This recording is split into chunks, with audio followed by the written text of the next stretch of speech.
Hello viewers, welcome to Telugu audio stories. మీరు కనుక ఛానల్ని ఫస్ట్ టైం చూస్తున్నట్లయితే ఛానల్ని సబ్స్క్రైబ్ చేయండి, లైక్ చేయండి. అలానే కథపై మీ విలువైన ఒపీనియన్ని కామెంట్ రూపంలో తెలియజేయండి. ఇక కథలోకి వెళ్దామా? వీడియో చూస్తున్నందరూ కింద కనిపిస్తున్న హైప్ ఆప్షన్ యొక్క వీడియోని ఎంకరేజ్ చేయండి. నైట్ అంతా కూర్చుని ఉంది ప్రీతి.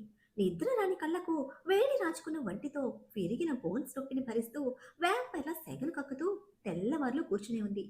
ఈ నైట్ కంటెంట్లో మిస్ అయిన మన మలుపు బాబు చతుర్వేది డంప్ యార్డ్లో పిల్లనిచ్చిన మామతో కయ్యాలాడుతూ స్టార్ట్ అయ్యి మిస్సింగ్ ఫీల్తో ఓల్డ్ ప్లేసెస్ ఒక్కొక్కటిగా మామతో కలిసి చూసుకుంటూ ఫైనల్గా కాలేజ్ గ్రౌండ్స్లో సెటిల్ అయ్యారు ఇద్దరు. సంవత్సరాల తర్వాత పక్క పక్కనే ఉన్న మామ అల్లుళ్లను భయంగా బాధగా సంతోషంగా చూస్తూ కారులోనే కునుకు తీస్తున్నాడు డ్రైవర్. తూర్పున శ్రీమన్నారాయణుడు ఉషోదయ కిరణాలతో పలకరిస్తూ ఉంటే రాత్రి మొత్తం నిద్ర లేకపోయినా ఉదయపు వెలుగుకి ప్రశాంతంగా ప్రకాశవంతంగా ఉన్నాయి రాజ్ యోగేంద్ర ముఖాలు. ఫోన్ సౌండ్కి మెలకువ వచ్చింది యోగేంద్ర డ్రైవర్కి. జయదేవ్ గారి నుంచి కాల్ కావడంతో ఆన్సర్ చేసి, కాలేజ్లో ఉన్నారు సార్ అని గంట 2 గంటల గ్యాప్తో కాల్ చేస్తూనే ఉన్న జయదేవ్ గారికి కావలసిన ఆన్సర్ ఇచ్చాడు డ్రైవర్. ఏం చేస్తున్నారు అని అడిగితే లవ్ బర్డ్స్లా ఇంకా ముచ్చట్లు చెప్పుకుంటున్న వాళ్ళిద్దరినీ కార్ ఫ్రంట్ గ్లాస్ నుంచి వీడియోలో చూపించాడు. రాజ్ కాలేజ్ దాటి వెళ్ళిపోయిన తర్వాత విషిత 3 సంవత్సరాల ఎడ్యుకేషన్ ముచ్చట్లు యోగేంద్ర చెప్తూ ఉంటే విషిత రాకముందు తన 3 సంవత్సరాల ముచ్చట్లు రాజ్ చెప్తున్నాడు. అప్పుడు కూడా ఎవరూ తగ్గకుండా భుజాలు భుజాలు గుద్దుకొని పోటీ పడుతూనే ఉన్నారు. ఇద్దరికి బుద్ధి లేదు అని ఆ కాల్ కట్ చేసిన జయదేవ్ గారు వెంటనే కొడుకు ఫోన్కి రింగ్ చేస్తే లిఫ్ట్ చేయడమే. వాట్ డాడ్, క్లాస్ పీకడానికి అలారం పెట్టుకుని మరీ లేచారా అంటూ కౌంటర్ పేల్చాడు రాజ్. బుద్ధి సిగ్గు రెండు లేవరా నీకు? అసలు ఏ మొహం పెట్టుకుని ఆ 3 కాళ్ళ ముసలోడు నీ చుట్టూ తిరుగుతున్నాడు? మొన్నటి వరకు పీక మీద కత్తి పెట్టి కూర్చున్నాడు, మర్చిపోయావా? అసలు ఇంట్లో పెళ్ళం ఉంది, కడుపుతో ఉందని ఆలోచన ఏమైనా ఉందా నీకు? సిగ్గు లేకుండా ఆ మనిషితో తెల్లవార్లు రోడ్లు పట్టుకు తిరుగుతున్నావు అని ఫుల్ క్లాస్ పీకుతూ ఉంటే, వైట్ డాడ్, నా పెళ్ళానికి చెప్పవలసింది నైటే చెప్పాను. ఇక నీ వియ్యంకుడు నన్ను తన్నుకుపోతాడని అక్కసేమైనా ఉంటే అది అక్కడ చూపించు, మధ్యలో నన్ను వాయించుకు అంటూ చెయ్యి లాక్కొని మరీ స్పీకర్ ఆన్ చేసిన ఫోన్ యోగేంద్ర చేతిలో పెట్టి, మీరు మీరు త్వరగా తేల్చుకుంటే నేను ఇంటికి పోతా అని లేచి 2 అడుగుల దూరం వచ్చి బాడీ స్ట్రెచ్ చేసుకుంటున్నాడు రాజ్. ఫోన్ చేతిలోకి వచ్చినంత తేలిగ్గా యోగేంద్ర గొంతులో మాటలు రాలేదు. అటు జయదేవ్ గారి నుంచి కూడా సైలెన్స్. పట్టుదల యోగేంద్ర తత్వం, కలుపుకోవడం జయదేవ్ గారి లక్షణం. అయినా సరే ఇద్దరి మధ్యన మాటలు కలపలేని సందర్భం.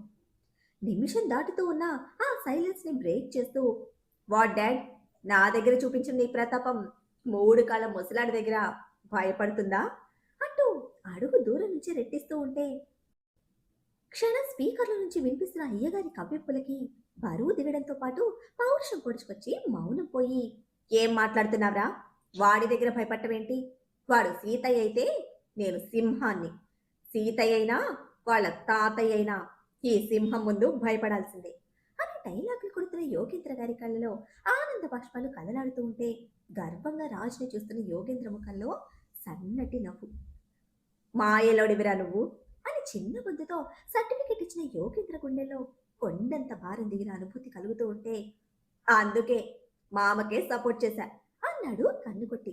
చిన్నగా చెప్పినా జయదేవ్ గారి చెవిలో పడనే పడడంతో, సిగ్గులేదురా నీకు?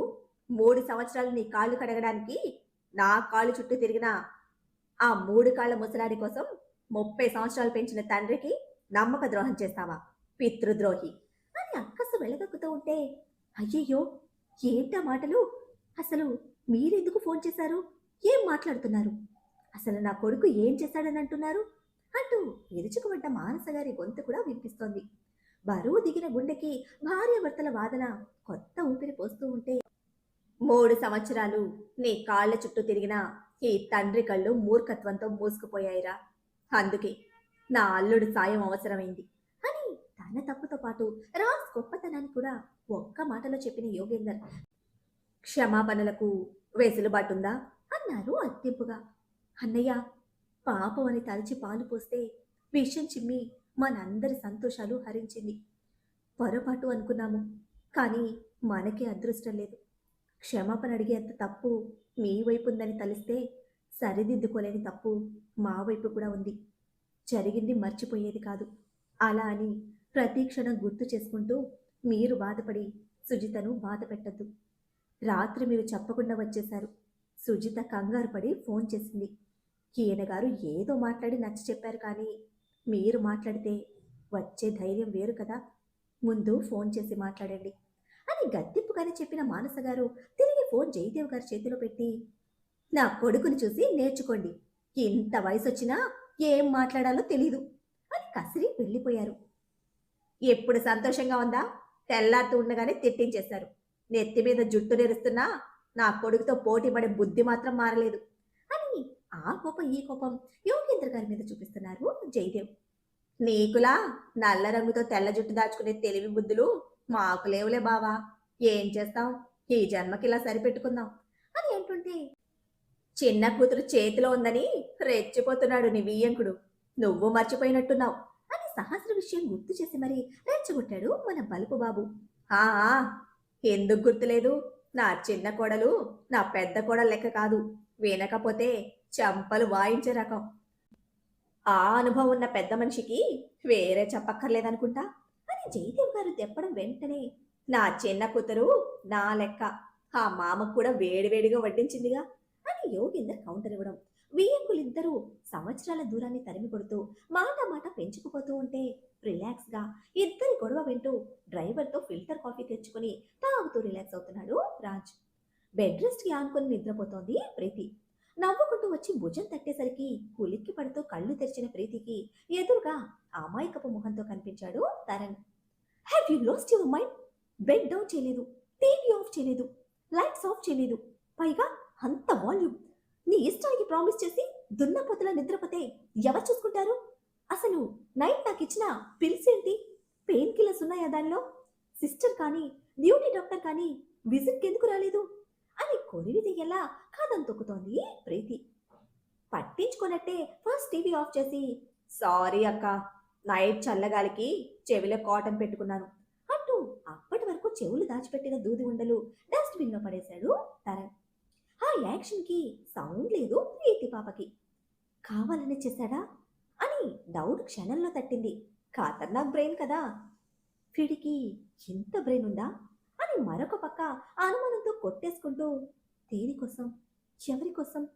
ఫుడ్ అవాయిడ్ చేస్తానన్న కోపమా, ఇంకేదైనా ఉందా అని ఫ్రాక్షన్ ఆఫ్ సెకండ్స్లోనే నెంబర్ ఆఫ్ క్వశ్చన్స్తో కన్ఫ్యూజ్ అవుతున్న ప్రీతికి ఇక తరణ్ చెప్పేది వినపట్టలేదు.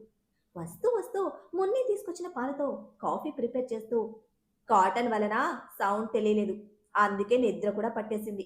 ఆఫ్టర్ దట్ ఏం జరిగిందో అస్సలు తెలియలేదు అని ఎక్స్క్యూజ్ చెప్పిన పెద్ద సారీతో కాఫీ చేతిలో పెట్టిన తరణ్ని నిద్రలేని ఎర్రటి కళ్ళతో ఇరిటేట్గా చూసింది ప్రీతి. సారీ అక్క, ప్లీజ్ అక్క, ఇంకోసారి పొరపాటును కూడా మిస్టేక్ చేయను. సార్కి తెలిస్తే సీరియస్ అవుతారు, ప్లీజ్ అక్క అని పరి విధాలుగా రిక్వెస్ట్ చేస్తున్న డాక్టర్ పిల్లాడి అలక్ష్యం, నిర్లక్ష్యం ప్లాన్ కాదు అని పొరపాటు అని కన్ఫర్మ్ చేసుకున్న ప్రీతి, కాఫీ వద్దు అని చిరాగ్గా పక్కన పెట్టేసింది. ఇదిగో నీకు ఇంకా కోపం పోలేదు, నేను ఇచ్చిన కాఫీ తాగవా అంటూ చిన్న పిల్లాడిలా తనని పేచి పెడుతూ ఉండగానే వచ్చారు ఆబే మున్ని ఇంకా మనోజ్ రాగిని అందరూ. క్యూటీ బేబీ పుణ్యమాని నైట్ మొత్తం నిద్రలేని ఆబే ముఖం కూడా ఇంచుమించు డల్గానే ఉంటే, ఏంటి బేబీ మార్నింగ్ మార్నింగ్ ఏం తినమని విసిగిస్తున్నాడు అని ఆరా తీస్తూ వచ్చి కూర్చున్నారు మనోజ్. నేను విసిగించడం లేదు అంకుల్, బ్రతిమిలాడుతూ ఉన్నాను. చూడండి, అక్క కాఫీ కూడా తాగటం లేదు.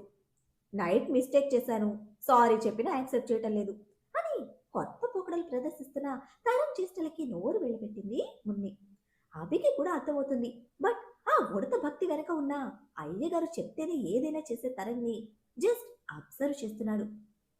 పోనీ నేను ప్రిపేర్ చేయనా అంటూ రాగిణి గారు వస్తే, నేను ఆ అక్కకు నచ్చే విధంగా చేశాను, కావాలంటే మీరు టేస్ట్ చేయండి అంటూ రాగిణి గారి చేతిలో పెట్టడంతో టేస్ట్ చేసిన రాగిణి గారు చాలా బాగుంది అనడంతో ప్రీతి మొహం పూర్తిగా మారిపోయింది.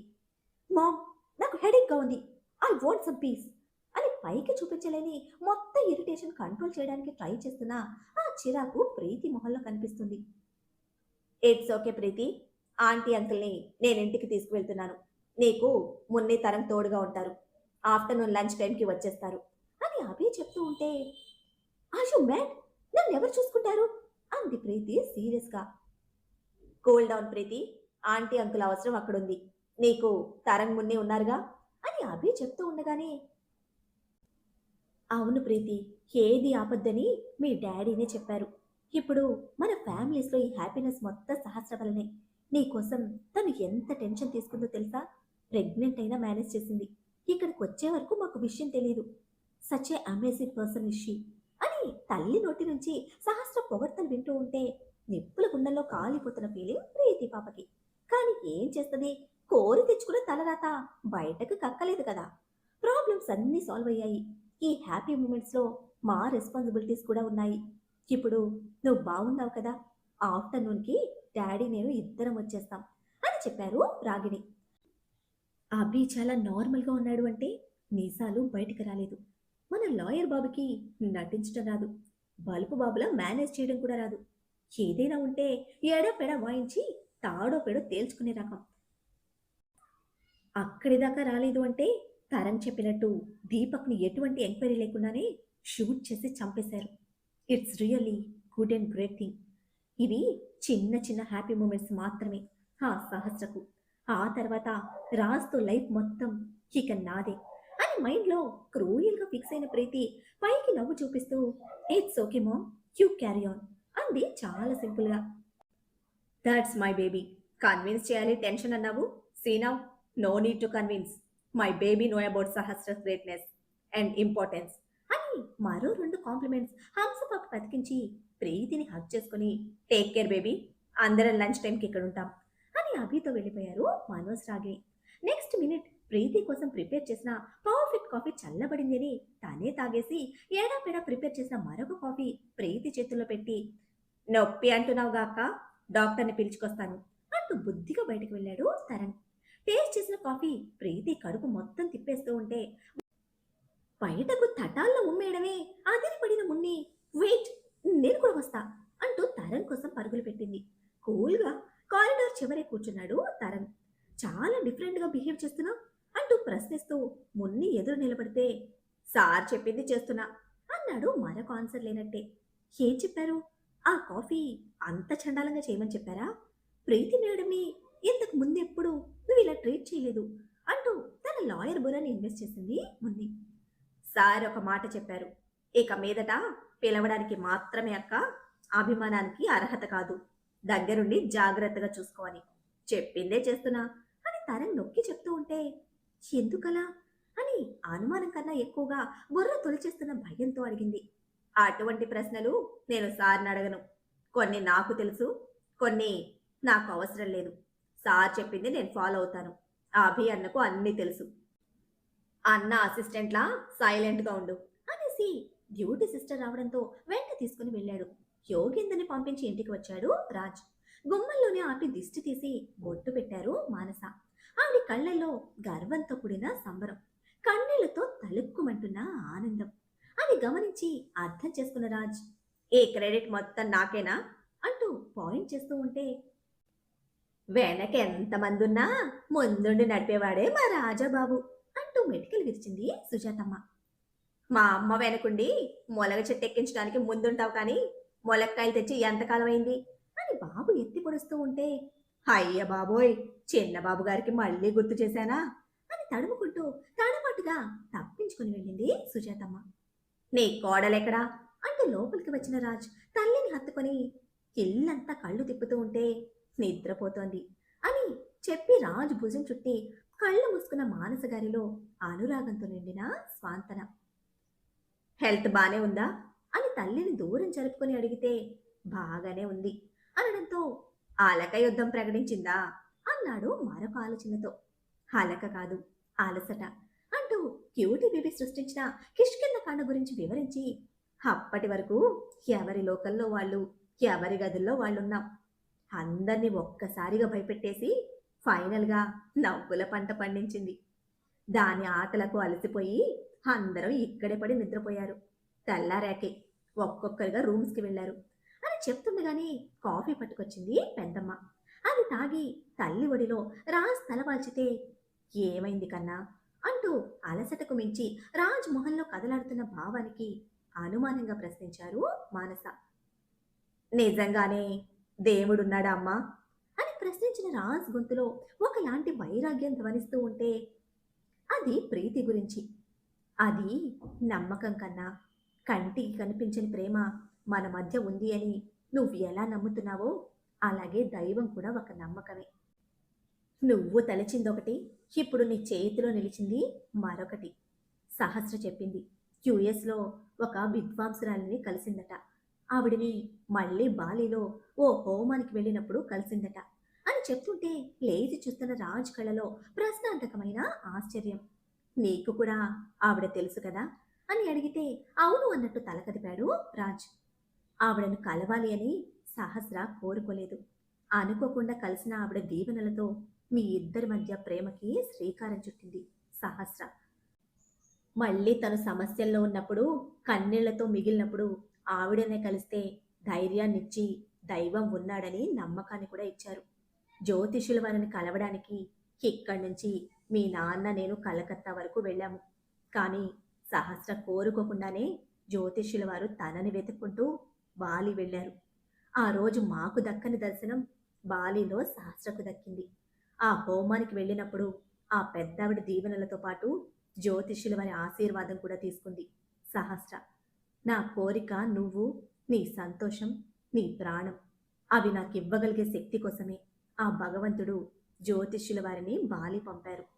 చావు కోరి నిలిచిన సహస్రను ఆ రోజు నువ్వు రక్షించటం ముందుగా రాసున్నది కాబట్టే నీ చావు తప్పించగలిగింది. కపటమాయలు చుట్టూ చేరి నిన్ను మింగడానికి చూస్తాయి. కాలాన్ని ధిక్కరించి నీ ప్రేమ కోసం నిలబడిన రోజు ఫలమై నీ చేతిలో చేరుతుందని జ్యోతిష్యుల వారు భవిష్యత్తును చెప్పారట సహస్రకు. ఆ భవిష్యత్తు నువ్వు. గెలుచుకుంది నిన్ను. ఒక యుద్ధమే చేసింది నీకోసం. ప్రాణాలు పనంగా పెట్టింది. గండాలు దాటింది. ఈరోజు మీ ప్రేమ ఫలమే తన కడుపులో 2 ప్రాణాలుగా నిలిచింది. కష్టాలు తీర్చమని భగవంతుణ్ణి వేడుకోవడం మానవ లక్షణం. కష్టాలు వస్తున్నాయి ధిక్కరించమని హెచ్చరించడం దైవ సంభూతుల లక్షణం. సూక్ష్మంలోనే చాలా అర్థాలుంటాయి కన్నా. వాటిని సరిగ్గా పోల్చుకొని చూడగలిగితేనే పరమార్థం బోధపడుతుంది. సహస్రతో మాట్లాడిన తర్వాతనే విషిత గురించి జ్యోతిష్యుల వారు అలా ఎందుకు దీవించారో అర్థమైంది. తన కర్మఫలం పూర్తి చేసుకుని వెళ్ళిపోయింది. మళ్ళీ తను కోరుకున్న ప్రేమ కోసం సహస్రలోకి వచ్చింది. నా కోడలు మాత్రమే కాదు, నేను కూడా ఇదే నమ్ముతున్నాను అని బల్లగుద్దినట్టే మానస గారు చెప్తూ ఉంటే ఎందుకు గుర్తొచ్చిందో ఆ రోజు రాజ్ని దీవిస్తూ జ్యోతిష్యుల వారు చెప్పిన మాటలు గుర్తుకొచ్చాయి. బంధం ముడిపడింది కానీ ప్రాణం నిలబడలేదు. ఆ ప్రేమ కోసమే మళ్ళీ వచ్చిందా అని అప్రయత్నంగానే వచ్చిన ప్రశ్నైనా బాధతో కూడిన చిన్న ఆనందం అయ్యగారిలో. నాలో ప్రాణం ఉంది అని నేను ఎంత బలంగా నమ్ముతున్నానో దైవం ఉంది అని కూడా అంతే బలంగా నమ్ముతున్నాను కన్నా. నీ నమ్మకమే నీ బలం. అది ఎక్కడ ఉందో, ఏ రూపంలో ఉందో నీకు తెలుసు కదా. దానిలోనే దైవం ఉంది. ఆ నమ్మకాన్ని వదులుకోకు.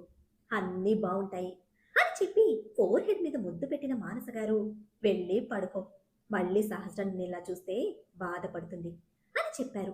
ప్రీతి రూపంలో వెన్నుపోటు పొడిచి విషం చిమ్మిన తన నమ్మకానికి ఒక నిర్ణయం తీసుకున్నవాడిలా తల్లిని గట్టిగా హగ్ చేసుకుని, థ్యాంక్స్ మా, నా బలం నువ్వు నాన్న, మీ పెంపకం, నా ప్రేమ సహస్ర, ఇక నా స్నేహం, ఇవన్నీ నా నమ్మకాలే. నా నమ్మకం డిస్టర్బ్ అవ్వకుండా చూసుకోవడమే ఇక నా ఫ్యూచర్. ఐ లవ్ యూ మా అని బుగ్గకి ముద్దిచ్చిన రాజ్ రూమ్కి రావడమే ఎప్పట్లా ముడుచుకు పుడుకున్న హంసపాపను చూసుకుంటూ వెళ్ళి బాత్ ఫినిష్ చేసుకుని వచ్చి ఫ్రెష్ మైండ్, రిలాక్స్ బాడీతో బెడ్ ఎక్కి హంసపాప బాడీని స్ట్రైట్ చేస్తూ ఉంటే, మిస్ యూ మోనాక్ అని ముద్దుగా చెప్తున్న సహస్ర బాబు బాడీలో సగంగా ఒదిగిపోయింది. మరి ప్రీతి విషయంలో బాబు మనసులో మెదులుతున్న ఆలోచన ఏమిటి?